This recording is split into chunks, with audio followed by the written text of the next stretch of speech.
Magandang araw mga bata! Eto na naman si Tita Ren at ngayon kukwentuhan ko kayo ng isang pabula. Ang pamagat ng ating kwento ay si Pagong at si Matching. Noong unang panahon, mayroong magkaibigan, sina Pagong at Matching. Sila ay matalik na magkaibigan. Mabait at matulungin si Pagong, subalit si Matching ay tuso at palabiro. Isang araw, sa kanilang paglilibot sa kagubatan, nakakita si Pagong ng isang puno ng saging. Kaibigan, tignan mo to, puno ng saging. Oo nga. Nagpasya ang magkaibigan na paghatian ng puno. Kinuha ni Matching ang parteng itaas ng puno dahil iniisip niya na sapagkat maraming dahon na ang bahaging kanyang nakuha ay madali itong mamumunga. Kinuha naman ni Pagong ang naiwang ibabang bahaging may ugat. Kaibigang Pagong, sa akin na itong itaas, sa'yo na yung ibaba. Sa isip ni Matching, Siguradong mabilis mamumunga itong itaas na bahagi kasi marami ng dahon. Nautakan ko si kaibigang Pagong. Yes! Samantala, inalagaan ni Pagong ang kanyang halaman. Araw-araw niya itong dinidiligan at nilalagyan ng pataba ang lupa. Makalipas ang isang linggo, nalanta ang tanim na saging ni Matching. Si Pagong naman ay natuwa nang makita ang umuusbong na dahon sa puno ng kanyang saging. Lalo nitong inalagaan ang kanyang tanim hanggang sa namunga ito ng hitik na hitik. Nakakatuwa naman ang aking tanim. Ngayon ay namunga na ito ng hitik na hitik.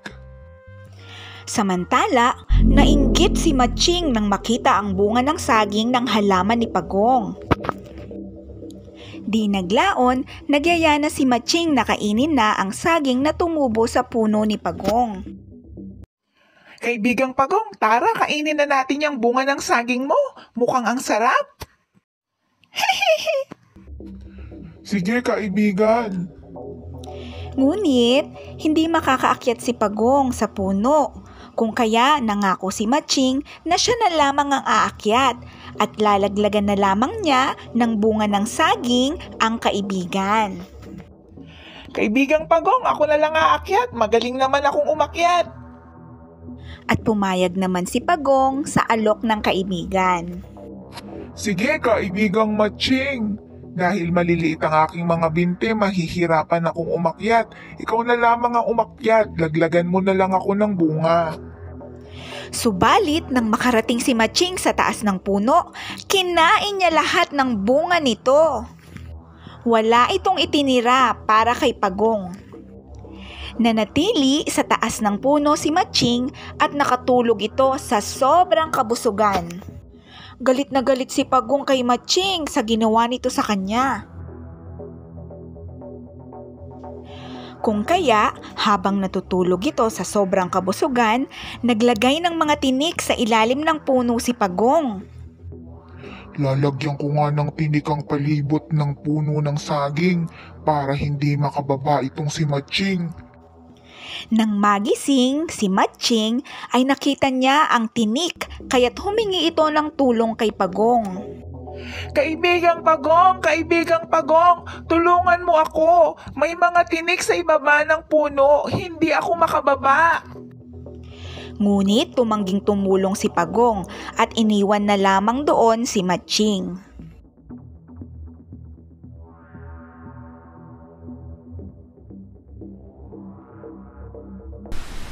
Makalipas ang sandali, nagsimulang bumuhos ang malakas na ulan.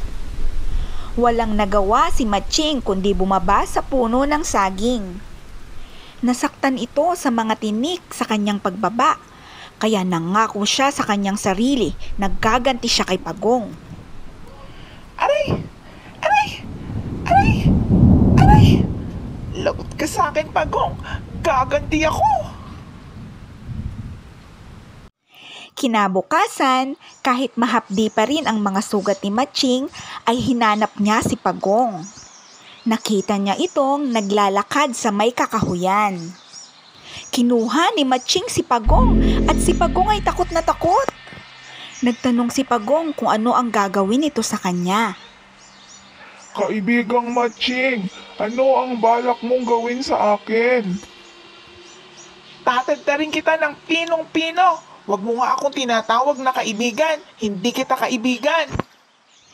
Nag-isip ng paraan si Pagong para maisahan ng tusong si Matching. Kaya sinabi niya, Kaibigang Matching, kapag tinadtad mo ako, ay dadami ako at susugurin kita at kakainin. Nag-isip ng malalim si Matching at naisip nito na sunugin na lamang si Pagong kaysa tadtarin. Ngunit nangatwiran na naman si Pagong.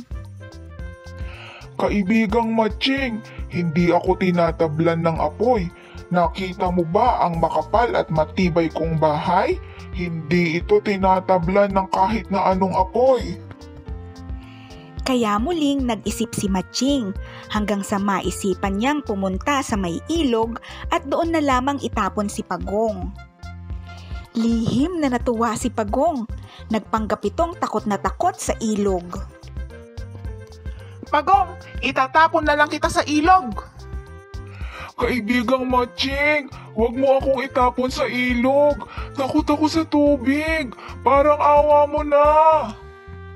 Isa pa, hindi ako marunong lumangoy.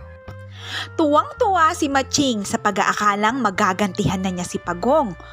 Todo lakas niya itong itinapon sa may ilog. Nagulat si Matching nang makitang marunong palang lumangoy si Pagong.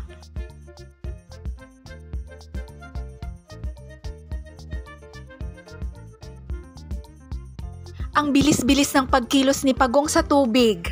Kung mabagal ito sa lupa, ay parang ang gaan ng katawan nito sa tubig. Ha ha ha ha, kaibigang Matching, naisahan din kita. Malungkot na umuwi si Matching. Naisip niya na napakasakit pala na maisahan ng isang kaibigan. Naramdaman niya kung paano masaktan kapag naluloko ng isang kaibigan. Mula noon ay nagbago na si Matching at naging magkaibigan na sila uli ni Pagong. Nagustuhan niyo ba ang ating kwento, mga bata? Ang aral ng ating kwento ay huwag gamitin ang dunong o talino upang makalamang sa kapwa. Ang iyong mga masamang gawi ay babalik din sa iyo, kaya't huwag gagawa ng mga bagay na ay kapapahamak ng iba. Kahit gaano tayo kagaling, ay darating ang panahong kakailanganin natin ang tulong ng iba. At laging tatandaan, tuso man ng Matching ay napaglalamangan din. Nga pala, mga bata, kung natatandaan nyo, sinabi ko na ang aking kwento ay isang pabula. Ano ba ang isang pabula? Ang pabula ay isang uri ng kathang-isip na panitikan kung saan ang mga hayop o kaya mga bagay na walang buhay ang gumaganap na mga tauhan. Kagaya ni Pagong at saka ni Matching. Hanggang dito na lang, mga bata. Don't forget to subscribe to my YouTube channel. Thank you!